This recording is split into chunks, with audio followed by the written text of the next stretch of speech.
Hello, everybody. Terrence Lehue here with another episode of the Intellectual Agrarian Podcast.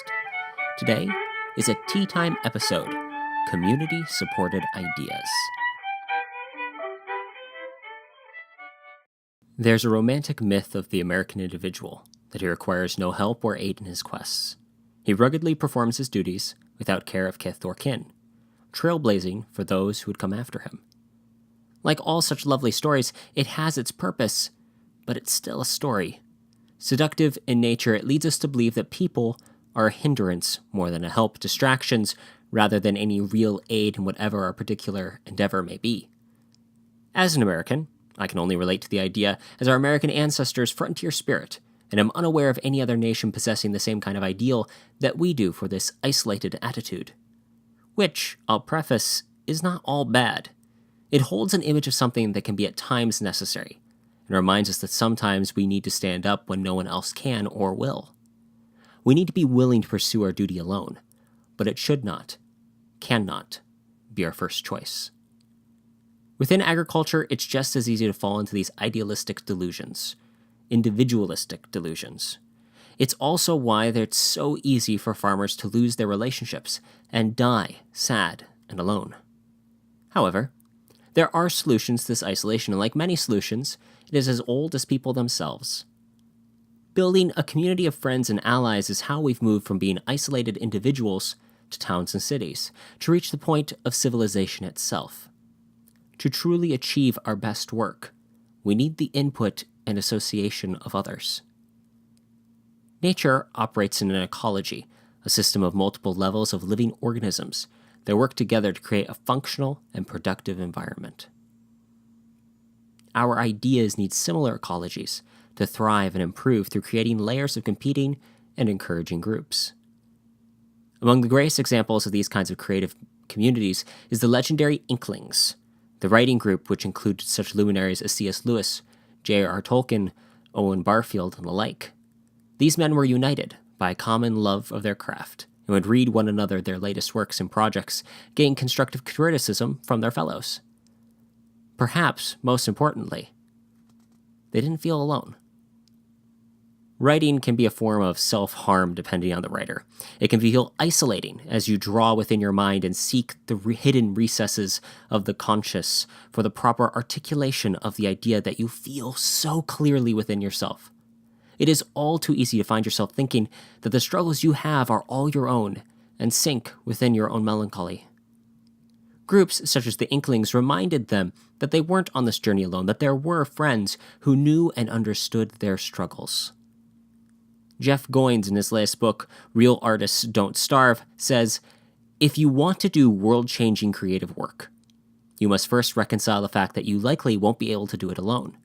You need help. Find your band of misfits, use the accountability of that group, and let your sense of competition drive you to create better work."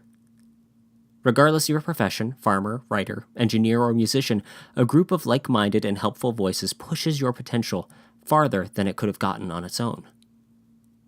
To develop and implement ideas requires more than you, more than your own self-will and determination. The strength of an individual is capable of creating a mindset to survive, but not thrive. To give a good idea the worth it's due, it needs the pressures, critique, and opinions of like-minded people you trust. In his new book, The Creative Curve, Alan Gannett talks about how to develop the right ideas at the right time, and has 4 laws for mastering the creative bell curve. The third law is to form creative communities, within which he identifies 4 different feature types you're looking for. First, a master teacher, someone who has a greater grasp on the material being worked with and has overcome the challenges newer creatives encounter. They can offer support and feedback, guiding you to new possibilities. Second, a conflicting collaborator, someone who is a good friend and readily willing to say when they think you are wrong. Good ideas rarely start fully formed. It takes the disagreement and refinement to bring the polish that they need. Third, a modern muse.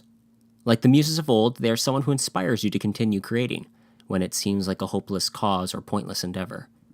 This doesn't require that you must have a muse who is as creative as you, but as a supportive friend who encourages your best from you. Fourth, a prominent promoter. You can write, you can paint, you can farm, and you can be the best at it. But unless someone sees it, what's the point? A prominent promoter is someone who has cultivated the ability to get things in front of eyes, and they are morally upstanding hucksters who are the lifeblood of making art seen. If you examine your friend circle, you'll find that at least 2 or 3 of these 4 are readily drawn to mind. They may not even all know each other at once, but they find common ground in you and your work. Communities such as these are not new, and without them, we wouldn't have the great works of art or expression that we have today. In local agriculture, we hear a lot about community-supported agriculture, the CSA model. While to every farm, location, and enterprise there can be a different definition of the idea, they all focus on local people, encouraging and supporting the local farm with a more active engagement than, see you at the market Saturday. What about having community-supported ideas? A kind of CSI where you won't see countless boring spin-offs and extended plot lines. As we've said before, good ideas are proven through the criticism and encouragement of peers and trusted friends. I'm happy to say that there are various friends and acquaintances who listen to this show, read my articles, and are generous enough to say when I could have done better. We can try to do things ourselves. We can try to create in a vacuum. But the work will never achieve its best without the input of discerning counselors. We can be the rugged, individualistic when necessary. Sometimes it is. But if that's all from stopping us from asking the opinion of a friend, if all that's stopping us is our pride, our work doesn't deserve to be great. The founding fathers weren't all friends. They didn't always agree, but they were united in a common cause in their desire to create a nation. It is just as much in their disagreements that they developed the policies that made our nation as in their agreements. If all we had was one man writing the rules, Washington or Jefferson or Adams or Hamilton, there would be far greater flaws than there are now. The Inklings would gather together and read out portions of their works in progress, offering advice and encouragement as needed. Without these friends, we very likely would not have ever had a completed Lord of the Rings. Tolkien would rise from his seat on these evenings and read aloud passages he had been writing, and receive the critiques from his peers, along with suggestions on how to improve the quality of the story, or the people would ask questions that compelled him to explain his world in a better way. This required the author to swallow his pride, to be willing to re-examine his work and see if there was some justification or merit to the criticism. We must in turn be willing to do the same. In the interest of bringing together creative communities, I have had occasion to invite over various local farm friends of mine over for dinner and conversation. While not an Inklings level kind of conversation, it's a group of people with similar interests and various backgrounds. Our discussions are as varied as the people there. Within the same hour, we can be discussing the latest Ryan Holiday book, the possibilities of organic grain futures, and the state of the modern farmers market. Our eclectic conversations serve multiple purposes, the first of which is to have the company of people who know what it's like to have the same struggles, who know the joys of the birth of a calf in the cold morning and the sorrow when it dies. It unites the common cause and sympathy for a profession that few understand and fewer have experienced. Secondly, it yields diverse ideas based on the different particular skills and specialties we each have. Because of what we raise, we approach some ideas in different ways and different ways of doing things. I approach things from an inspector's eyes, whereas my friends who grow apples may look at it from an aesthetic point of view. The principal cast of my group are some familiar names, several of which have been kind enough to be on the show before. Paul Norton from Royal Oak Farm, Peter Gruby from Middlebury Farms, David Fell from Abiding Acres. And then there are other members who have joined the group from time to time and will hopefully continue to be a part of it. We each bring a different perspective on how we go about our form of agriculture and are willing to share our views and opinions with our fellows. So let's do a quick recap of what we discussed. Individualism is sometimes necessary, but is a matter of surviving, not thriving.